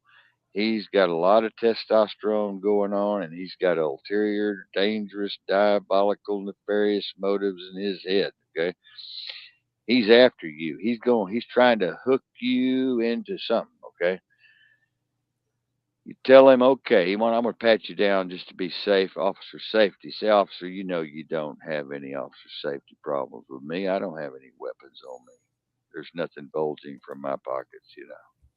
There's no, you don't need to do anything. He says, I'm gonna have to check you for weapons. So you can let him pat you down. That just simply means a simple pat down. It doesn't mean going into your pockets and digging around and stuff. Okay? Doesn't mean going into your purse, your personal possessions, or whatever. Don't let him open your trunk. Don't give him permission to search. No searches, no seizure, none of that kind of stuff. Okay? So anyway, that's I might have went too far with all that, and I'm sorry, but we might have saved a few people's lives by talking about this. And if you have live YouTube, if you don't have 100 subscribers on YouTube yet, and you're not able to go live, I would hurry up and get 100 subscribers on YouTube. Because let me tell you what cops don't like. They don't like to be on YouTube, and they will back off. Okay, they will back off. Okay, because thank goodness for our First Amendment auditors. Okay, thank goodness for our First Amendment auditors. Okay, if they don't like to be on TV. Okay, and you could be real nice and tell them, I've got several thousand people looking at you here with me. I just want to make sure I'm safe. There's no funny business going on, and they'll back off. And if you know your rights, you can mention your Fourth Amendment right. You can mention your Fifth Amendment right. Remain silent. You can mention your First and Second Amendment right. And just do it calmly, though. Don't act like some smartass. And you'll probably go home. They're going to pressure you, and you're going to just try to be cool with them. Okay, you're going to just be real cool with them. They're going to bulldog you. Okay, they're going to try to bulldog you into making a mistake. Okay, and if they can't do it, then they're just going to back off, back off, back off, back off, back off, leave. Okay, it's all a bluff. It's all a bluff. I mean, these guys are in the car before they pull you over with the lights on. They're laughing. Ha ha ha! They're gonna get this guy. I'm gonna put him in jail. You want to flip a coin on this one? Let's flip a coin. They think it's all funny to them. It's all Yeah. just funny business. So you got to understand this, okay? You really have to understand this. Go ahead, Chad. You have anything to say? Yeah, a couple more little tips to help people out. If they do get you to step out your car, make sure you take your keys with you and you lock your door, because by law they can't enter any locked doors. That's another violation. That's another deterrent that you can use to help defend yourself. If they ask you to step out of the car, the trick is open the door so he sees you open it, and as you open the door, roll your window up, because this is how they work. Trust me. Let that officer open that door up. As soon as he hears it pop, first thing an officer does, you can ask him, they grab the door. They grab the door and they stand in front of it. Let that officer open that door for you. Be smart about it. Let that officer not even try to hit you with anything. Always And record any interaction with them. and a good thing while you brought that up, I wanted to segue into CPS or cops coming to your home to question you about something a neighbor called in about or some anonymous caller called in about. Never crack your door at all. Once they get the shoe in the door, you're gone. You're gone. They'll put that shoe in the door just like that. You open the door that far, they'll stick that shoe in there, and once that shoe's in there, you're gone. Yep. That's why And they so, cross the threshold one legally, and this is what the legal law says. Once CPS crosses the threshold, they are legally allowed to open a case up on you. right, Mm-hmm. talk to them through the window or the screen or whatever. Okay, don't open the door. They're not allowed to break in unless they really have a really serious reason to break in. Okay, and you don't have to let them see your kids to make sure your kids are all right. Okay, you don't have to do that. Tell your kids to stay in the room. Okay, CPS doesn't have any authority at all. They're a for-profit entity that's traded on Wall Street. They're a corporation, private corporation, just like Sears and Roebuck or 7-Eleven or Walmart. They're just a private corporation. Okay, they have this contract with the police to come out with them to protect them and watch over them and stuff. But the police have no real they have no real control out there at all. So don't fall for any of these gags and gimmicks, folks. Don't fall for any of these gags and gimmicks. They work on fear. They work on fear, fear, fear, fear, fear. Okay, and you don't even need to open the door, like Marina said. If they bang on the door, just don't even open it. Just forget it. Let them kick it in. I mean, if you don't have drugs and you're not cooking meth and you're not running prostitutes or you don't have bodies hidden in the closet somewhere that you've killed or something, just let them bang and bang and bang and bang and bang. Just ignore it, and they'll go away. And if they And don't, they you might, get this, people. This is what we're teaching you. It's an easy way to, defend yourself. And if they violate you, you got them. You got them financially. yeah, yeah, that's for sure. That is for sure. You know these cops. There's a lot of good cops I want to talk about. There's a lot of good cops out there. A lot of good Yes. sheriffs out there. Um, a lot of good law enforcement agents out there in every single agency that I can possibly think of, and I have worked with all of them at one time or another back when I was doing that kind of thing. And I can tell you that there's good and there's bad, but you always want to assume that you're in deep shit when those lights go on or that door is being banged on. You want to go into a defensive mode, offensive mode all the same time. You want to go into a covert mode. You want to go into a, you know, fight or flight mode's going to happen. You know, you're going to get stressed out, you know. So, you know, just be careful, y'all. Just be real careful and don't fall for their tricks and treats. They'll offer you tricks and then they'll offer you treats. They'll play They'll good offer cop, you all bad cop kinds of too. things. Yeah. If you'll let us in, we'll do this or we'll do that or blah, blah, blah or blah, You're blah, only blah. Yeah. making it worse on yourself.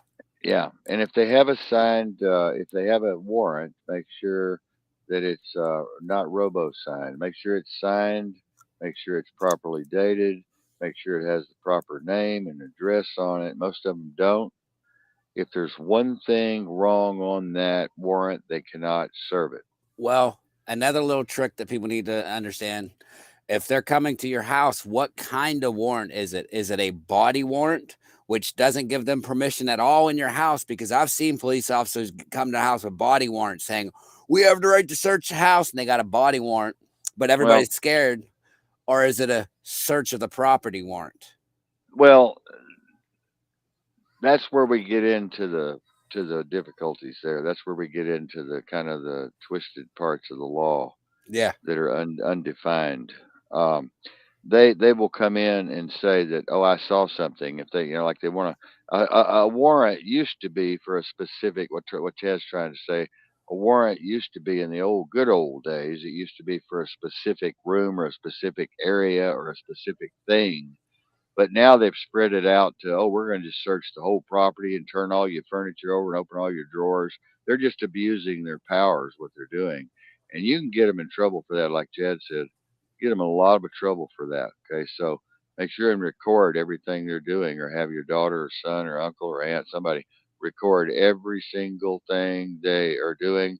And if they tell you to put the camera down, tell them, no, I will not. I'm doing this for my own protection under my constitutional right to photograph you in public or in my home. Okay. And so that's Another all I thing, have to say. one Yeah. more legal thing that will help people. The United States, if you're here in the United States has ruled that a traffic stop cannot take any longer than 20 minutes. Okay. So if they can't hook you on something in 20 minutes, you got a chance, you know what I mean? You got a payday coming. And another thing, people need to learn the definition.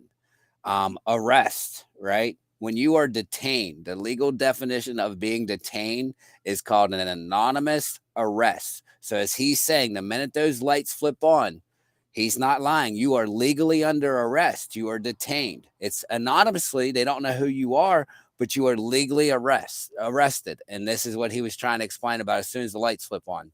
And this is what they don't And want you there to know. and there again, as my Yale law professor taught me, there's that's a gray area too. Detainment versus arrest is a gray area, and they'll bounce the ball back and forth with you on that one. They'll bounce the ball back and forth with you on that one. They'll try to wiggle out of saying that you're arrested.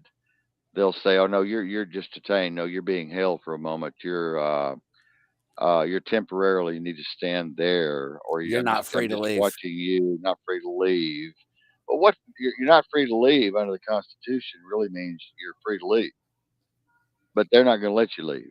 So it's a really gray area. It's a really gray area. And then they'll say, "Well, am I being detained?" And they say, "Well, yeah, you're being detained." And then you ask them, you need to articulate specifically what crime I'm being detained for, or what crime I've committed, or you suspect that I might commit, and I need to know the reasoning behind all of those questions I just asked you. And I also need a supervisor out here right now. Okay, Yep. now you got to do that. Now, Marina, I want to tell you something. You give them a fake name, you're going to jail. One letter off your name, you're going to jail. She's from Australia. They're a little bit So make different. sure, they're not. They are, but they're I have not. friends. I know, but I have friends in Australia. You cannot give them a fake name. Okay, you have to give them your real name. And the best way to be square with cops, or want them to be square with you, is to be square with them. And don't lie to a cop. Never lie to a cop. And If if you you need have to to lie lie, to a don't cop, answer it. right? And in the United States, you have a right under the Constitution to protect yourself if you've been falsely arrested, and are being abused or terrorized. You actually have the law with you. Now, this is hard to prove in court with all of the qualified immunity that these officers have, and the judges, prosecutors, criminal attorneys. But you have a right to defend yourself physically against physical abuse, mental abuse, and torture and terror. But it's hard to prove in court that you didn't do something. As I told Marion the other day, I was teaching her some martial arts, and I said, if they ever turn you around and cuff you, never turn your head around to ask them a question, or they'll put you in a chokehold and kill you. You might end up dead. Never, when they cuff you, you never turn your head around to ask a question like, "What was going to?" Bam, you're gone. They're trained to do that. And an officer is trained. I don't know how we got into this conversation, but it's okay. Flowing well. Officers are trained in school to take immediate control and command of every person they come in contact with. Immediate control, and put them in submission immediately. And with me, it don't work because I don't fall for that bullshit. Okay. If they see fear, they want to see fear in you, is what they want to see. They Yeah. want to come up with that big badge and gun, two cops standing there. They want to see you cower. Okay. They're watching you. They want to see you cower, and they say, "Sit on the curb. Sit down. Yes, sir. Yes, sir. Yes, sir." I don't fall for any of that shit at all. You know, I'll just tell them, "Oh, no, no, no, no, no, no. Oh, no. I haven't been arrested, have I? Or have you? Are you falsely arresting me? Are you falsely detaining me? Why are you asking me to sit down?" You got to put them in their place quick. You got to let them know that you're not stupid, and you're not afraid, and you're not retarded. You know what I mean? Um, Marina, are you asking me how we got into this talk? I don't know. But anyway, I know Marina's with us all the way. But anyway, that's all I have to say about that. I'm sorry we segued, into this, but I kind of sorry we got. But it's still awakening, with perfection, like letting people know where they stand too. You know how to get up there. Yeah, It's a way to fight yeah. back, people. We can't go nowhere unless there's action taken. That's the sad part. And the only way you can know what kind of character you're going to be in this so-called reality is you got to look in yourself. Once you look inside yourself and see who yourself is, there is no you. It's amazing. And I made a statement on the air the other night that kind of came out crazy, but I wanted to kind of re-clarify.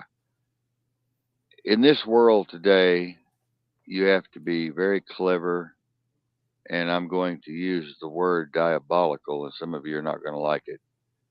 You have to counter all of these negative forces that are coming at you, and you have to be sometimes diabolical in your reasoning and your thinking, and sometimes somewhat nefarious, but definitely clever and smart and educated, or you will be in submission to everyone around you all the time. Even your neighbors could put you in submission. So don't fall for fear. Don't live in fear, whatever you do. Stand up for your rights, stand up for yourself, stand up for your property, stand up for your family, stand up for your people. Right, Chad? That's right. And that's how it should be. Everybody around you should be a part of your community, or as people want to call it, tribes. Once we take ourself away and once we stop looking at self, this is like he was saying, if you see Buddha on the road, kill Buddha. And as he said, we're not telling anybody to go kill somebody, but metaphorically, Buddha's dead. You're dead. You are Buddha. You're dead. There is no you. There is no conscious you because we're everything. When you Now, bring it, go you ahead. can actually kill a cop with Indiana. this same theory. No, no, no. I don't want to talk about that one. The same theory of self. You can turn all of these very diabolical and nefarious and highly trained cops that are coming after you. You can turn things around on them psychologically and kill their self. You see, the self that's coming at you is their garbage self, the garbage bin self. Okay? It's the garbage bin self. Hello, I follow you, can burp. I like that. Nice to see you here. But you can, when I say kill the Buddha on the road, kill the Buddha said kill the self, kill the self, kill the self. You're wanting to kill the dysfunction. You're wanting to kill this, the psychosis. You're wanting to kill the urge to kill you. You're wanting to kill the urge to judge you, the urge to be paranoid of you, the urge to label you, the urge to mistrust you. You have to counter that. And to do that, you have to be very clever, and it can work with cops too. When I say kill a cop, I didn't mean physically kill a cop. I meant you can turn their psychology against them. It's called reverse psychology, reverse engineering, reverse programming. And that's all I have to say on that one. That was pretty good, wasn't it, Jeff? Yeah. Yeah. And see, like, we just try to tie everything that we can in together because it really is. It's a mental chess game, is what we're playing. And we're trying to show you the moves that's being moved on you. Because think about when you're playing a chess game, the board is like this and it's almost eye level. You really don't have a good judge, but if you're sitting up top, you can see all the patterns perfectly. That's what we're trying to do. We're trying to show you the patterns of how to get around all this stuff, and how to, you know, be safe, protect yourself, and also ascend at the same time. Because the worst thing that a cop wants you to do is be humble when you speak to him. That cop don't want you to be humble. The instantaneously you're humble with that cop kills his ego. Let's see. May I please ask what is you taking care of that? Oh, what's up with my phone? Oh, a chronic disorder that occurs in tropical and non-tropical forms and in both children and adults. Nutrients are not absorbed into the system. Systems include foul-smelling diarrhea and emaciation, spiru, tropical spiru disorder, upset of all kinds, very dangerous could be. So yeah, that's a very dangerous thing, very dangerous thing. And the it comes from the Greek, lost the consonant sound H during antiquity. The term comes from the Greek uh, phalosis and is related to the name of the smooth breathing, the sign of the absence of initial in the word. Dialects that have been lost are called philolotic, philolotic, and Wikipedia has a whole piece on that if you would like to look it up, you guys. So go ahead. But yeah, anyway, that's what it is. Tropical. And they have a lot of tropical diseases being carried here to the United States, and all of these immigrants coming in from all these different countries are bringing us bacterias and viruses and pathogens that are unknown to us and that are not native to us, and it's very, very, very dangerous for our immune systems. Um, Very, very dangerous to our immune systems. We have a situation up here in the Northwest where we are so strict with walking in forests and parks. They have they have you wipe your shoes completely off, and sometimes you'll even have to wear a condom on your feet. It's kind of a cloth condom, They do not want you tracking in any foreign uh, plant species to our area that will take over our native plant species. A very interesting thing, I think, here. Very interesting thing. It's very, very serious. They take all this stuff very, very, very serious.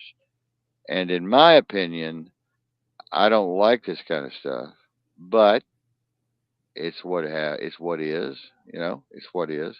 I really don't like the thought of native species coming in and taking over like the pythons have taken over Florida. They're eating children in the backyard, just snapping them up for a snack, eating everybody's little poodle for a snack at lunch. The pythons are coming in this big around and swallowing humans and everything else. So, it's border control. Yeah, Marina, it's border. There is no border control. We got 3, 4 million illegals here in the last 2 years, 30 million, whatever it is, 20 million. What difference does it make? Um, Millions of illegal aliens from all over the world coming in here, and we're just letting more and more and more and more and more in, and we're shipping them into the middle of the United States and just dropping them off in motels and hotels and giving them money and giving them a Walmart card for $1,000, paying for all their medical bills and education and everything. We're not getting any of that shit. Chad and I can't go down. Marion can't even barely get in. She just now got her insurance. She's dying over here. She just now got her insurance by some freak of accident. And so it's like, they're giving these illegals the red carpet treatment, man. They're just rolling out the red carpet for all these people. And they're coming in raping like they did in the UK. What happened when they let all the Muslims in the UK? I'm gonna get in trouble for this, but I'm sorry. Sorry, very sorry. I'll pre-apologize. They let all those Muslims go into the UK. What did they start doing? Women were getting raped in broad daylight downtown. I mean, right over, bend them right over the park bench and rape them. Everybody was being raped. It was rape city. You know, I mean, you got to check some of these people out if they're, what's going on with this, Chad? Where we're just letting every crazy, insane person, zombie, coming over the border to the United States to kill and rape your children and your pregnant women. What is going on with people? I'm still blaming a lot of this newer stuff on the bio weapon, but I can't explain what happened then. It's just people. I hate to say it, people are just mental. Like they really are. Well, We'll just let all the they want criminals out of Democrats. jail, and They want crime's going to drop. Democrats. They're creating Democrats. Yeah, See, it's all about the left, the left, the yeah. left. They want to bring all the people in here. They can give them money. They can give them this. They can give them free hospitalization. They can give them all these jewels and tricks and Just vote treats. for us. Vote for us. Vote for us. Yeah, that's it. Even though presidents are appointed and not elected, they still need the votes for other places and other spaces for prosecutors Well, they and need the you know, donations and money. yeah, they need them to be the walking ATM machines like all of our audience here is. Stay in my little den hole. Yeah, Marina, we kind of do too. But Chad and I and Mary are riding around in a pretty powerful squad unit all the time. So we kind of stay out of the way whether nobody bothers us. We're kind of immune, bulletproof, you might say. I They think wave Chad's to just us. now. I think Chad's just now getting used to that feeling of you To know no worry. that Just not immunity. worrying Yeah, when you go on the road. Like, listen, we get all kinds of enforcement. Law enforcement, medical, all cover that. every kind. Yeah, Hi, they how just you guys? What's up? they just race by us 100 We mile an just hour. Bigfoot hunter. How about the Bigfoot hunter that we seen roll up on us and he's hey and rolls off like okay. Yeah. Yeah, it's pretty neat. No, they don't bother us. We don't bother them, and we don't have anything to hide anyway. So there's no reason that they would stop us. We're essential workers. We're essential personnel. So we're one of them. If you can't beat them, join them. Daddy used to say, if you can't beat them, join them, and that's exactly what Mary's doing. She's going to be a deputy sheriff in January. So that'll help a lot. And then she's going to be a fireman here pretty soon. So, it helps to be an essential part of the team out there. It keeps the radicals off of you. It keeps cops away from you. It keeps all of this bad stuff from happening to you, and he will adjust to his enlightened new ways. Yeah, yeah. And Biden, by the way, my sweetheart Marjorie Green, she's put in a impeachment, for Biden, and Chad and I are gonna be talking about this later It's a tomorrow, good one. probably over coffee. We're gonna see where Marjorie. They hate Marjorie. I love Marjorie Green. I love her. She's a shotgun toting Texan. And I love her, but they hate her. God damn, the Democrats hate her guts. Oh my lord, they Well, hate her guts. I do believe it was Marjorie, but I do believe that she said that the United States government is running out of money on the first of next month. Well, they also said they're going to stop supplying money to Ukraine on such and such a date, and then they extended it maybe 2 years. So a lot of crazy stuff's going on, and we know that the United States is not ever going to run out of money. It's a part of the psyop for the reset for Agenda 21, Agenda 30, and Agenda 50. It's all a part of the psyop. It has to be played out perfectly. The script has to run out perfectly. Everything's been planned by AI, and they will punch each button and pull each lever as need be based on the playbook. So that's what they're doing. They're just running by a playbook, Yep. is all they're doing. So the United States is never going to go broke. I mean, come on, folks. Come on. We're not. I mean, we're on paper, they say 26, 27, 28 trillion in debt. I mean, we're about 250 trillion, 300 trillion. Try your kids trying to pay this off in the next 10,000 years. Just the interest on it, it wouldn't happen. Okay. So, it takes 30 years, by the way. If you counted to a billion every second, it takes 30 years. So think about how much we're in debt. 22 trillion, 27 trillion. Come on. Come on. Nobody's going to pay that off. So, Ukraine is going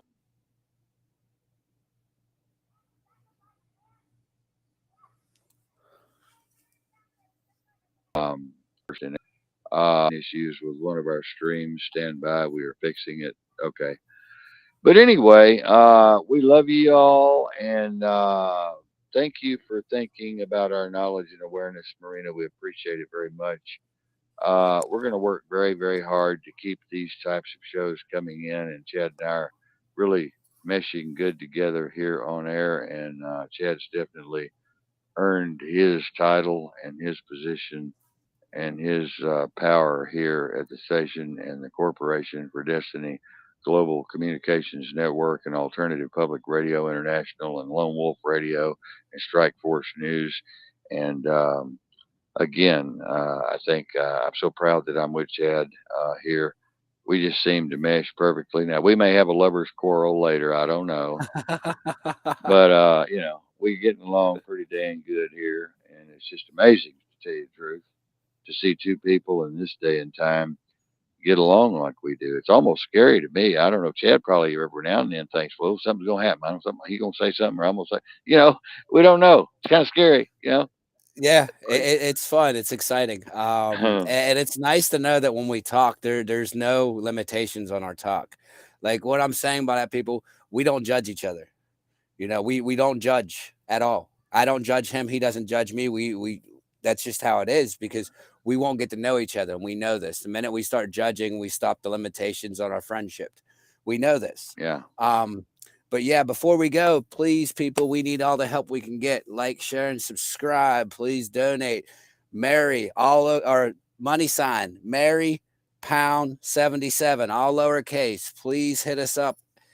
Hey, if you can get some cans donated to, some soup kitchens or some food drives, please do that. 1 can a day keeps a child alive. I mean, that's the way I look at it. $1 a day keeps the boogeyman away. Help us so we can help out.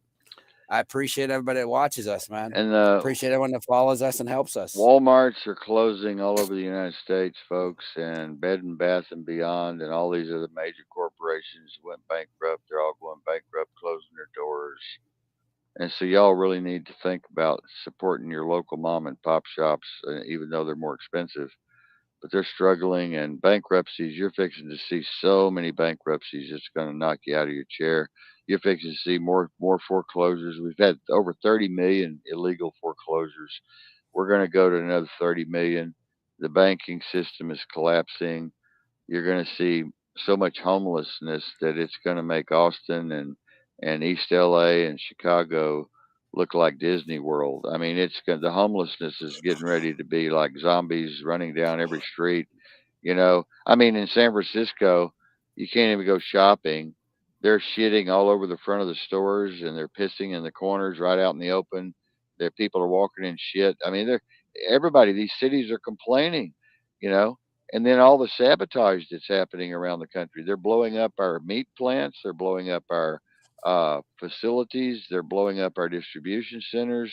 They're cutting all of our cables in the Atlantic. They're cutting all of our cables in the Pacific. They're cutting all of our cables in the Bering Sea. They're hacking the shit out of the United States infrastructure with ransomware, and it's unbelievable. They're just shutting us down piece by piece, by part, by part, by part. Chad and I and Mary are sitting here watching all of this just deteriorate before our eyes, just deteriorate slowly down to nothing. And they're doing it in such a way, and they've mesmerized all of you and hypnotized all of you and trained all of your minds in such a way to where you don't even notice it. You just don't even see it. You just don't even think it's any big deal. And I guess that's what terrifies me the most. And that's the conversation that Marion and I personally have the most. And now Chad and I are starting to talk about, this is like, I don't understand. I mean, I don't understand how people can just be so lackadaisical about all this. It's just like, wow. So there has to be some kind of major, highly technological mind control going on here. Okay. Some kind of wizardry that we're just not aware of, besides all the things Chad and I could write a book on that we are aware of. There has to be 10 books on top of that that we're not aware of that's going on, or people wouldn't be just sitting back letting all of our children in school be playing with dildos in the fourth and fifth grade and butt plugs and all this other crazy shit. I mean, I'm perverted and nutty as hell, but to me this is insane. This is literally insane.